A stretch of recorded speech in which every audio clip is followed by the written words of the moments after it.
South Africa's battle with COVID-19 is intensifying, and as temperatures drop with cold winter nights approaching, more and more South Africans will be getting sick with the flu.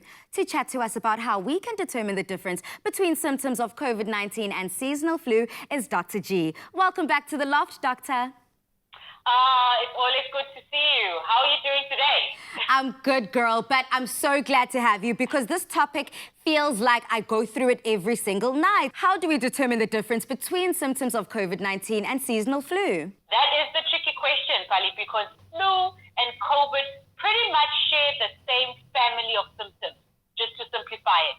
They both can present with fever, a dry cough, sore throat, chills. They also can present with chest pain.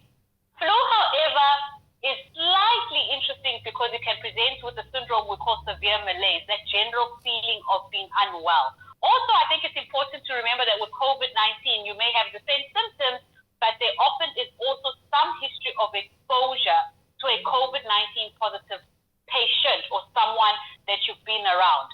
It's going to be a very tricky affair to make the distinction, except for the fact that if you have been home, and here's the good news, if you have been home observing social distancing, not been exposed to anyone who is a known COVID positive case or been diagnosed with COVID positive in the 2 weeks, and you develop symptoms that are upper respiratory tract related, you are likely suffering from flu and not COVID.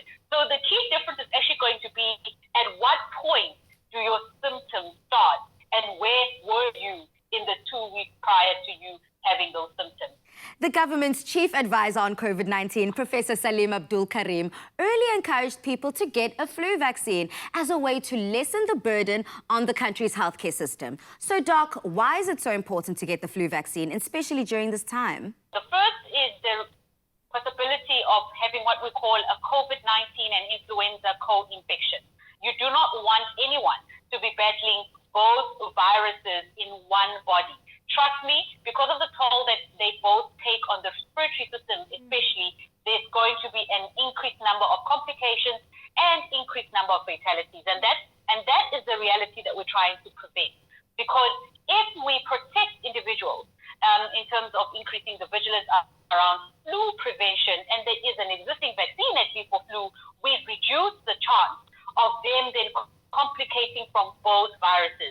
As I like to say to a lot of my clients, one virus at a time, please, people. The second thing that we really want to protect the citizens from is then this very, very important part of reducing the rate of the severe diseases. What people often forget is that influenza also results in a significant number of deaths every single year in South Africa, up to 11,000 a year.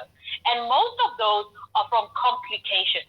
And so when you look at the COVID-19 group of complications and influenza complications, what you want to really do is lessen the burden of people who are going to end up needing to be hospitalized and also the people who might complicate to a point where they eventually pass on. What should we know about the flu vaccination before taking it, and can it help combat COVID-19? The flu vaccine is a dead flu virus. Every single year, the National Influenza Centers advise the World Health Organization on which strains have been the most popular the world over. So there are mainly three common subtypes that formulate the vaccine itself. And this covers pretty much the majority of the population. The other thing to understand about the vaccine is that it is 50 to 70% effective against preventing flu. Now, lots of people like to come and debate this because what people forget is that in winter there are other respiratory viruses like rhinovirus and respiratory syncytial virus that can also mimic symptoms of flu. But for vulnerable people, the flu vaccine is that effective in preventing flu. What are your thoughts on the fact that so many people online are saying that corona or COVID-19 is just like the seasonal flu? And is there a way to debunk this? The fatality rate for COVID-19 is between 1% and 5%.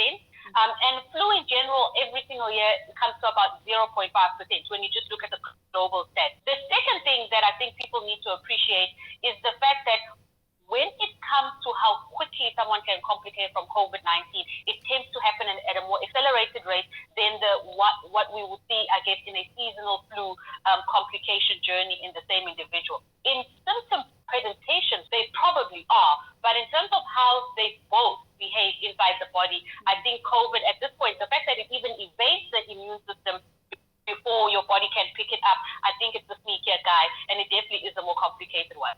As panic starts to set in with flu season upon us, what is your advice to South Africans to continue to protect themselves and other loved ones, especially as the economy opens up with more and more people and children returning to work and school? Winter is tough because there's other viruses coming to the party, and so how we make sure that we look after ourselves every day, teaching self-care at home. If you're a parent, teach your children what they need to do before they go out, and also teach them what symptoms to look out for in themselves. It calms the panic. It's also important that the household has structure in terms of when we're now moving out and when we move in. And one of the big things that I've been advising is that families should encourage deep breaths. As much as maybe it was something we didn't have to do in the past, going out in the world for the first couple of weeks is going to trigger some level of anxiety. There are going to be good days, bad days. There's days you're feeling safe, there's days you're feeling unsafe. Talk to each other. Don't lose the culture you built during lockdown of emotional intimacy. Talk to each other, address concerns, and make sure that you are able to evaluate what you're all doing outside. Perhaps to put yourselves at risk and correct it, but also reward yourselves if you're a well-behaved family. And I think it's going to be important for us to have positive reinforcements on this journey, because changing our behavior will take a lot of effort. Thank you for that reminder, showing us that it is up to us. The responsibility is 100% in our hands as to whether we are going to be part of the people that can say we are part of the statistics under COVID-19, or it's just the regular seasonal flu. We appreciate you, Dr. G, for dropping those jewels again. Anytime, and stay safe. Again, on social media, I want to hear from you. I want to find out, are you feeling flu-y? Are you feeling some flu symptoms? Do you know the difference? And how have you gone about with your family, making sure that under alert level 3, you are safe?